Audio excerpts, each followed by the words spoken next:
go.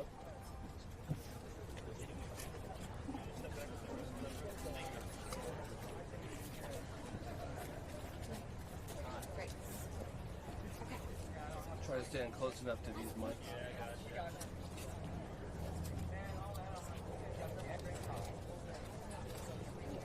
You good to go?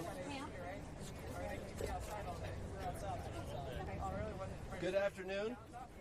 Thank you all for attending this historic event. My name is James Fox. I've been investigating UFO cases, now referred to as UAP, across the globe for over 30 years. And I've directed 7 feature-length documentaries on the subject. In recent years, Congress has held multiple public hearings on UAP, which is a dramatic shift towards transparency. Thanks to many members of Congress, the issue is now being taken very seriously.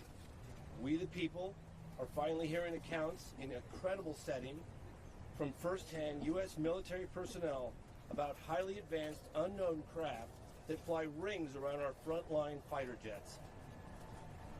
With President Trump's unprecedented directive to release UAP files, we are seeing more and more of these type of craft captured on various government sensors, and I'm told this is just the beginning. One of the aspects to the phenomenon that's spoken about with less frequency are close encounters of the third kind. Reporting by witnesses of entities of non-human sentient beings connected to the craft. Don't take it from me, some of these reports come directly out of the United States Air Force's own files. In fact, the very scientists who coined the phrase close encounters of the third kind investigated cases for the United States Air Force from 1947 to 1969, Dr. J. Allen Hynek. According to Hynek, it was cases like those that the United States Air Force desperately tried to keep secret, because it's one thing to try and confuse the public with weather balloons and swamp gas, and another entirely different when dealing with credible reports of non-human beings on the ground. I personally investigated one such case for over 16 years. The case occurred in Varginha, Brazil in 1996 and involves dozens of first-hand reports of UAP and direct contact with living, intelligent, non-human beings who, according to multiple Brazilian witnesses, were flown out of Brazil to the United States in January of 1996. Recently, the former Brazilian Ministry of Defense, Aldo Rebelo, confirmed the incident occurred and stated, if the U.S. disclosed information on this case, then we in Brazil could do the same. Mr. President, I am respectfully requesting that you declassify and release all files related to this case and others like it. We the people have a right to know. Reality should not be classified. Thank you.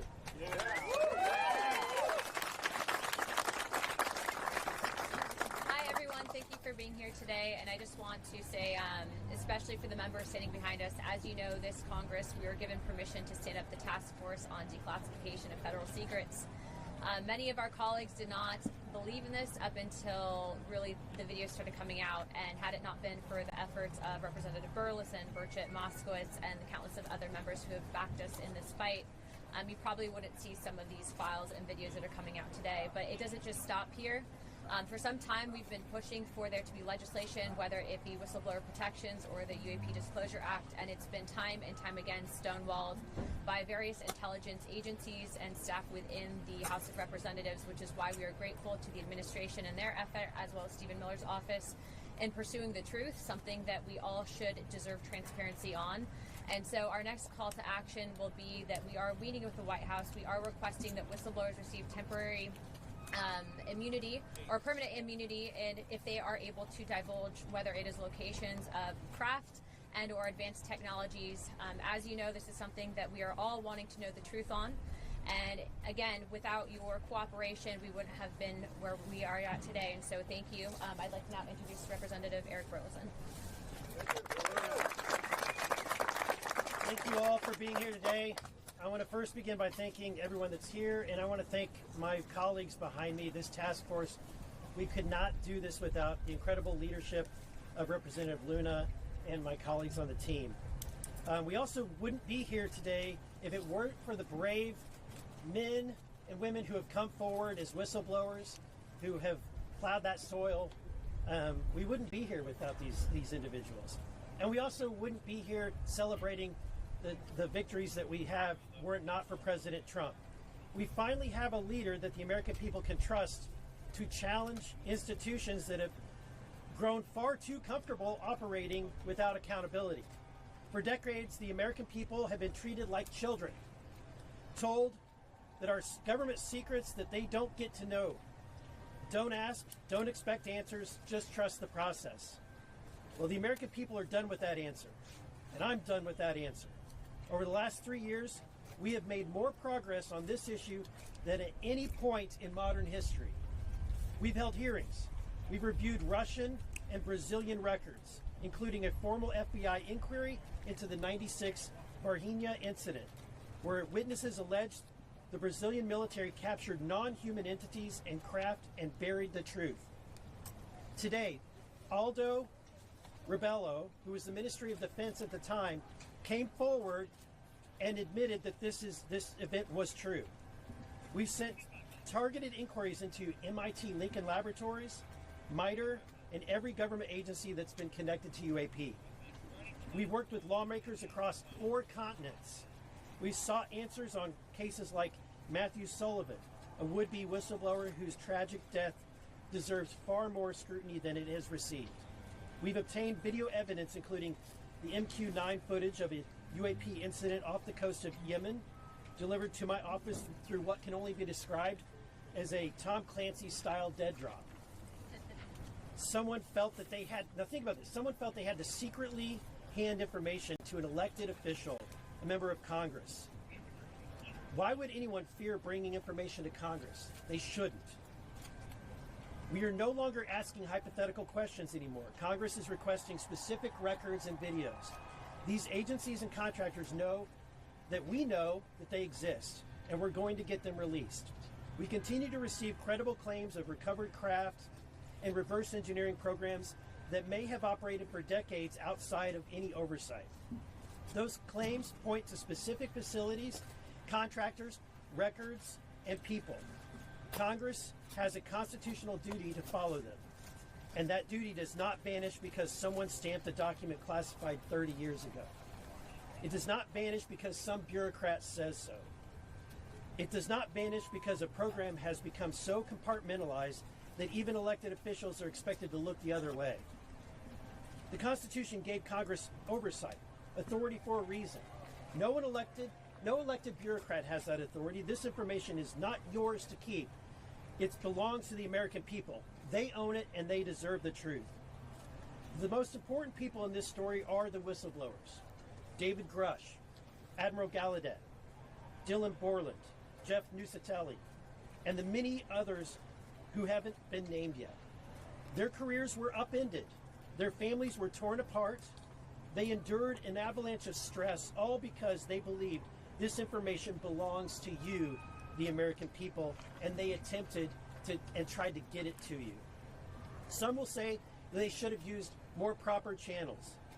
To hell with the safe way. The safe way protects the system. These are people who simply wanted the American people to see what they know, and they deserve protection.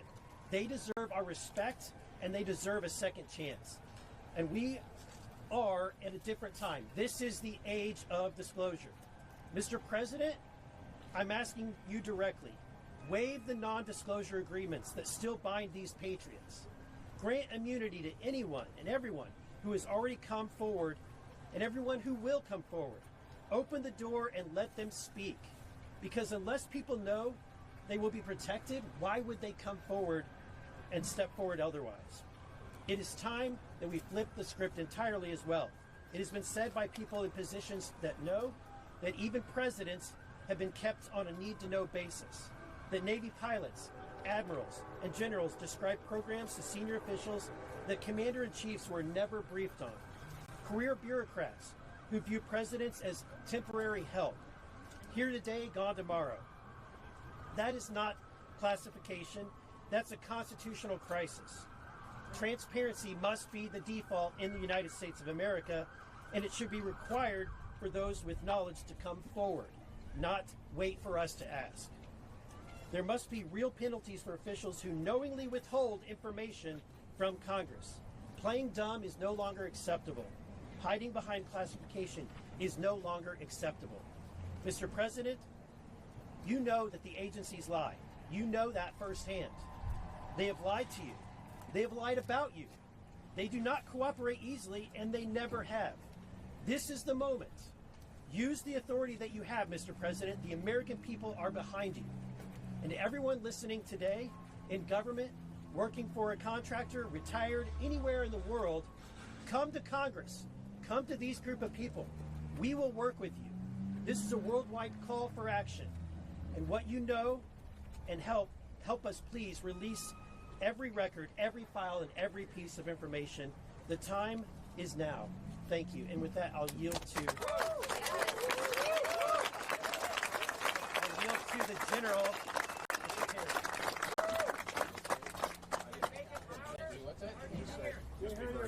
Be brief, be brilliant, be gone. Well, it's good to be with you all, and it's great to be with my colleagues and people that want transparency in America. And just like my good friend, Mr. Burlison, Representative Burlison said, this isn't the government's information.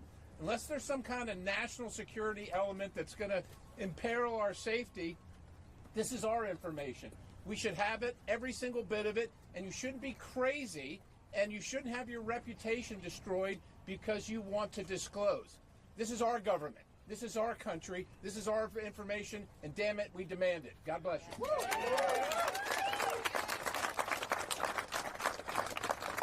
Thank y'all. My name's Congressman Tim Burchett, and I know y'all got up this morning and said, "Dadgum, I hope I get to stand out in the heat and listen to some redneck talk for too long." Well, I'll keep it short. I'm a redneck, proudly.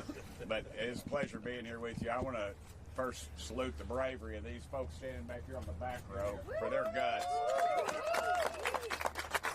This country was not created by a bunch of meek pansies. It was people that took a stand, and these fellows took a stand, and thank y'all so much. I really appreciate that. I appreciate my colleagues in Congress.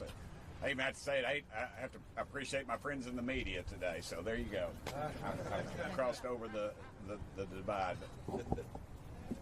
You know, I talked to the president about this issue, and he kept his word to me. He kept his word, and I think that's important. But I think we also need to remember, too, when I'm sitting in a skiff and some little punk in a man bun tells me the president's on a need-to-know basis, folks, that ought to tell you right there what we're up against. We're up against corruption.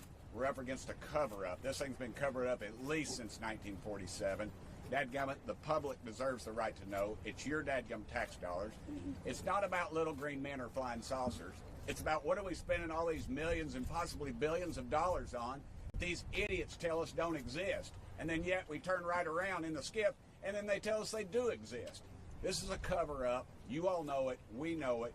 We demand the answers, and dadgummit, we're going to get them. Look, we got one or two bites at this apple. Please be careful about the false information that's coming out of Washington on all this stuff. Trust your gut. You know what's right. You know they exist. You know this has been a cover-up since before most of y'all been born. Thank y'all so much. Let's keep fighting for the truth.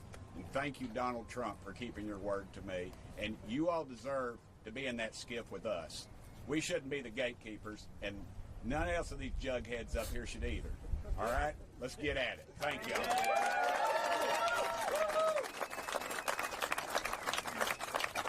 And I don't care if he's across the aisle or not. He's one of the smartest guys I know in Congress, and he's one of my best friends. His name is Jared Moskowitz. Jared, come up here, brother. That'll be used in my primary. Wonderful. I hate his gun. Thank you. Appreciate that. I don't have a plastic Jesus in Please, my pocket. the correction for the record. Anyways, it's a pleasure to be here. It's a pleasure to be here with my colleagues, and let me thank the men and women behind them, not just for their courage, but for their service to the country. And that's what's changed. I mean, look, this conversation started years ago with people like the late Harry Reid, and then Marco Rubio and Chuck Schumer, and now my colleagues and many others in the House. But one of the things that changed is the quality and the caliber of people who are coming forward who have served our military, decorated people with the experience, airline pilots, and the technology in our hands and the technology that our military has. That's what's changed. And what's also changed is we started asking questions, very simple questions. And this is what got me interested in the topic. We would ask questions, and they would then push back. And we would ask more questions, and the pushback became more significant. We would try to put language in an amendment, in a bill, and they would oppose it. They would secretly go to the chairman of committees to strip that language out. And that became clear to us that they were hiding something.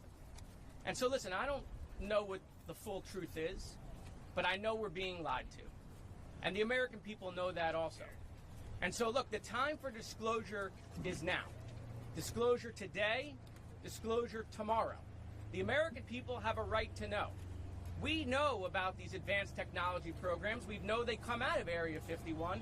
They did when we went to kill Osama bin Laden with an advanced technology helicopter that Congress never funded. There's trillions of dollars missing at the Pentagon. Where does that money go? And so it's time for the government to come forward. And what we need is we need your help. All of you here. I get asked this question by people in my community more than anything else. What does the government know, and why aren't they telling us? The American people can handle it. They can handle it. I trust them. And it's time that we tell them the truth. Thank you. Yeah.